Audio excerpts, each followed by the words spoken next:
বিগত দিনে দেখেছেন যে ছাত্রলীগ যেভাবে এই ক্যাম্পাসটাকে আঁকড়ে ধরে রেখেছিল, যেভাবে দখল করে রেখেছিল। গতকালকে ঢাকা ইউনিভার্সিটির আমাদের যে ভাই হত্যা শিকার হয়েছে, তাকে যে নির্মমভাবে হত্যা করা হয়েছে, আমরা তারই প্রতিবাদে আজকে এখানে একত্রিত হয়েছিলাম। আজকে আমরা একটা বিক্ষোভ মিছিল করেছি এবং সংক্ষিপ্ত সমাবেশ করেছি।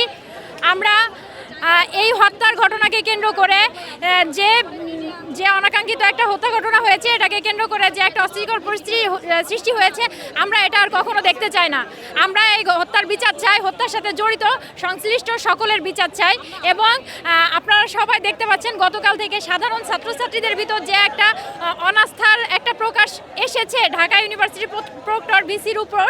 আমরা একই সাথে সেই সাধারণ ছাত্রছাত্রীদের সাথে একত্রিত হয়ে আমরা এই ভিসির পদত্যাগ চাই এবং আমরা আমাদের ভাইয়ের হত্যার বিচার চাই।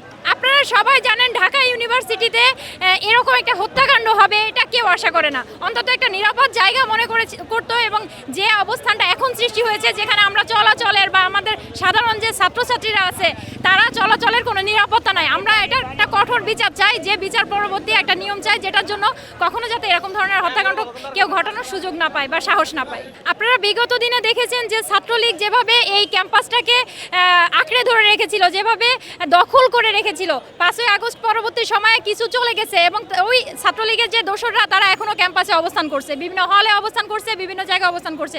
এবং সেই ছাত্রলীগের অবস্থান থেকে 5ই আগস্ট পরবর্তী সময়ে যে আইনের বা যে বিচার বা প্রশাসনের যে গাফিলতি, এই গাফিলতির জায়গা থেকে এই মাদকটা বৃদ্ধি পেয়েছে, মাদক সেবীদের অবস্থান বৃদ্ধি পেয়েছে এবং তাদের ভিতরে একটা উচ্ছৃঙ্খল পরিবেশ সৃষ্টি হয়েছে, যে কারণে আজকের এই ধরনের ঘটনা ঘটছে।